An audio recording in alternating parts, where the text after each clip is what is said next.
Hey, what's up, everybody? This is Jeff from BKJmacTV, and this is episode 16. Yes, episode 16. And this episode is about one of my favorite basketball players that ended up playing himself out of the NBA many years ago.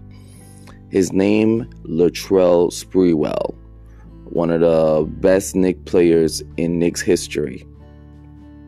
Now, let me tell you, what do I mean when he played himself out of the NBA? Basically, when he was offered a contract extension when he got traded to Minnesota, he was offered 3 years, $21 million.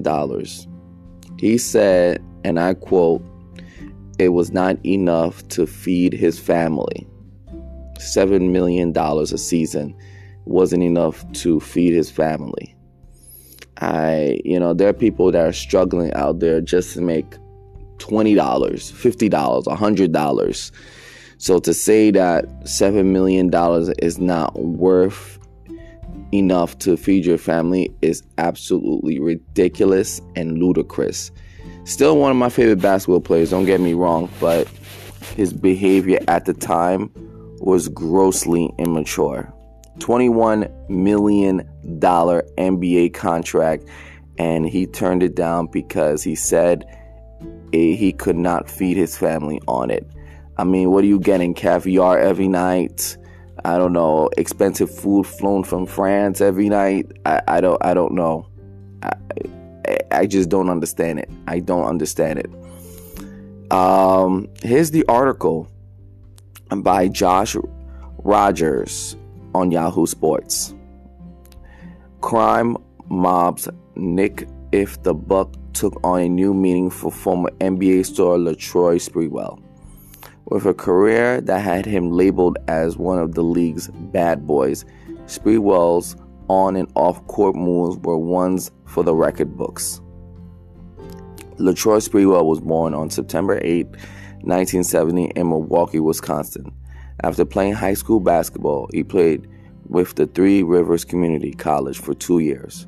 After his community college career, he went to play for 2 years for the University of Alabama. In 1992, the Golden State Warriors selected him as the number 24 pick draft. In the early part of his career, Sprewell worked hard on his skills and eventually became the leading scorer for the Western Conference All-Star team from 1994 to 1997. However, his personal antics would begin to overshadow his athletic ability. Regardless of this, Sprewell would remain one of the most touted NBA players in the league. At the end of his career, he averaged 18.4, 4.1 rebounds, and 4 assists per game. And because of these numbers, teams were still interested in him being a part of their teams. Basically, his career started off slow, but he picked it up by working hard. And when he finally worked hard, he became a big-time leading scorer in the All-Star Conference. And he averaged a respectable over 18 points a game, which made other general managers and presidents interested in his services. So what happened? Here's more to find out. Towards the final years of his career, Sprewell was offered a 3-year, $21 million contract. He turned it down, and life was never quite the same. And that's what happened. In his final years of his career, while he was playing for the Minnesota Timberwolves, Sprewell was offered a $21 million contract, and he turned it down 3 years for $21 million. Absolutely ridiculous. I continue. A career worth talking about. After being drafted by the Golden State Warriors and spending 6 seasons on the West Coast, Sprewell's career landed him in New York as a member of the Knicks franchise. There, he remained an athletic force, helping the team make it to the NBA Finals the first season he was with the team.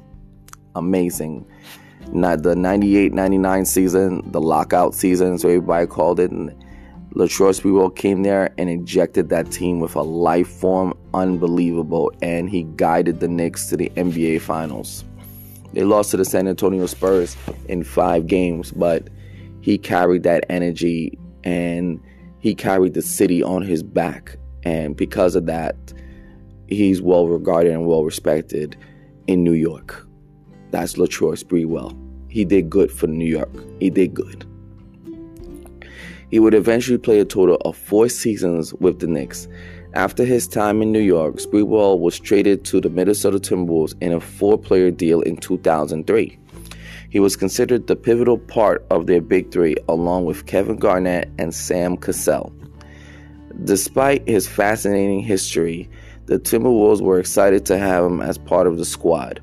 Latrell gives us a very athletic swing player, something that we have said since the end of last season that we needed. Timberwolves former Vice President of Basketball Operations, General Manager Kevin McHale, said of the trade. He will give us a tremendous defensive effort every time he steps on the court. He has played in a number of big games, and he has not been afraid to take big shots over his career. Pride comes before a fall. After his initial season in Minnesota, Sprewell put on a solid performance as a league veteran. The team went on to play in the Western Conference Finals that year, but lost to the then dynamic duo of Kobe Bryant, God rest his soul, and Shaquille O'Neal. Because of his solid performance on the court, the Timberwolves offered him a contract extension worth $21 million, but Sprewell turned it down, saying, "I have a family to feed." Basically, he had a contract because of his stellar play during the Western Conference Finals against the Lakers. He played so well. He was one of the most consistent players on that team. But, you know, I think they were number 1 in the Western Conference Finals that year as well, and they lost. But his consistent, strong play, you know, he was, in a sense, he was betting on himself to get paid more money, and players should get paid more money. Don't get me wrong at the time, but the league was sort of on a penny pinch. Like, big contracts weren't really being handed out as they are today, you know. And Sprewell, in a sense, was playing in the wrong era. You know, if Latrell Sprewell was playing in this era with his athletic ability, he probably would have commanded way more money. But in that era, at that time, the league wasn't really shelling out that much money unless you are a bona fide star like a Kobe Bryant or Shaquille O'Neal or Michael Jordan or any Allen Houston. He was able to get a big deal. You know, you have to be those type of players. After the terms of his original contract at the close of the 2004-2005 season, Sprewell was preparing to leave Minnesota after declining their offer. His final season with the Timberwolves also showed a decline in his performance, with career low averages of 12.8 points, 3.2 rebounds, and 2.2 assists per game. Despite declining numbers, several other teams were willing to take a bet on Sprewell in 2005. However, he refused all offers. According to Sports Rush, his agent, Bob Gist, had a plan to wait until teams got desperate during the trade season and planned to sign with a team before the deadline in February of that year. It's alleged that Gist made it clear that Sprewell was not interested in any deal that included a team's $5 million mid-level exception. Basically, his agent put into Sprewell's head that you're worth way more than that, and we're not taking the mid-level exception at all. We're hitting home, and we're hitting home big time. But as his agent, you're supposed to look out for your client's best interests. And that wasn't looking out for his best interests. In fact, it cost Sprewell tremendously. And agents like Gist should be gone from the sports agency world, because he did Sprewell a bad disservice. Going back to the article, Just described that type of offer as a level beneath which Sprewell would not stoop or kneel to. You're already putting it into Sprewell's personality, and you're telling team presidents, general managers, and ownership groups that he will never kneel or stoop below a $5 million mid-level exception. It's ridiculous, absolutely ridiculous. You turned down a 3-year, $21 million contract, and now you're turning down $5 million for the rest of the season. It makes no sense. It makes no sense. But that's his agent putting it basically making him feel himself in a way that was so way important, more than he had to feel. And because of that, no teams weren't signing him. It's ridiculous. Just describe that type of offer as a level beneath him. The fate revealed. Since Sprewell declined the original extension from the Minnesota Timberwolves and all other offers because it was allegedly beneath him, the 2004-2005 season was not only his last in Minnesota, but also his last season of playing in the NBA. From that point, things started to go downhill for the NBA legend. According to the New York Times, Latrell Sprewell was sued for $200 million. From there, Sprewell was forced to sell his yacht to help pay off the $1.3 million he owed on the boat. According to court filings, his home was also foreclosed because of failed payments from September 2007 to January 2008. Today, Sprewell is worth $150,000. Like, his agent basically screwed him over in such a way. He did such a disservice to him in such a way that he lost his boat, he lost his house, he was sued for $200 million. Like, things came downhill, and he was out of the NBA, which is like worse. Come on, that's where his bread is at. He lost all of these things because his agent inflated his ego in such a way that it didn't make sense at all, and it was wrong, and it was a big disservice from his agent to Latrell Sprewell. But Latrell Sprewell is also culpable because he listened to that advice, and he should have known better. If you have all these payments that you have to do, all these expenses that you have to take care of, you're gonna need money to pay for them.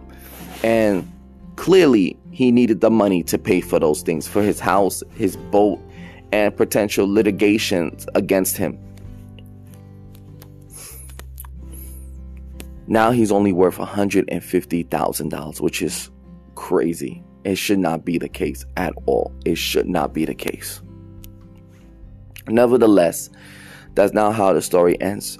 Sprewell is living out a season of redemption. According to his Instagram bio, he is doing community relations work with his former team, the New York Knicks. The 51-year-old also works as a media personality for Madison Square Garden. That's James Dolan looking out for a former Knicks player. You know, I think there was a story when Latrell Sprewell came back as a member of the Minnesota Timberwolves to MSG. He saw James Dolan sitting on his traditional behind the backboard seat, and he did some obscene gesture towards him. I think this was like 2003, 2004, and there was a lot of ill will between the two. But eventually, as time moved on, as time passed, they were able to heal their wounds. They were able to mend their differences. They were able to mature, show a display of maturity amongst each other. And for that, they were able to work out any issues and indifference between one another. And that's why Latrell Sprewell was able to get this job at Madison Square Garden, working under James Dolan. It's just, I'm glad James Dolan looked out for the brother, and a guy who really led the Knicks to the NBA Finals. He's a legend in New York, and James Dolan looked out for him big time. So Latrell Sprewell, you were given a disservice by your agent. Hopefully this guy just does not represent anybody ever again. You were a great player. Of course, you should go for your max. For your max value, he was a talented player, but at the same time, the league was different. The league wasn't shelling out that much cash. Now, the league is shelling out so much money. Even low-profile players are getting big deals, and it's crazy. Sprewell was just in the wrong era, unfortunately. He played in a grinded-out era where the league was trying to make money after Michael Jordan left the league. So the league wasn't that widely popular at that time. They didn't have all that revenue coming in at that time. But now, things have changed. Players are getting well paid now because of what Sprewell and other players, did at that in generations before. So things have greatly changed for today's NBA players, and I hope today's NBA players look at it as a way and say thank you to Latrell Sprewell for paving the way for them getting these big $1 million contracts, huge $1 million contracts. Sprewell wanted his. He didn't get his at the time, but he looked at it as a say, you know what, things didn't happen, things weren't meant to happen, but at least now he's back in New York and he's working out with the players that we have today on the roster, making them better and turning them into great strong warriors. This has been episode 16 of BKJmacTV, hosted by Jeff. Thank you for listening. Peace, love, always. One.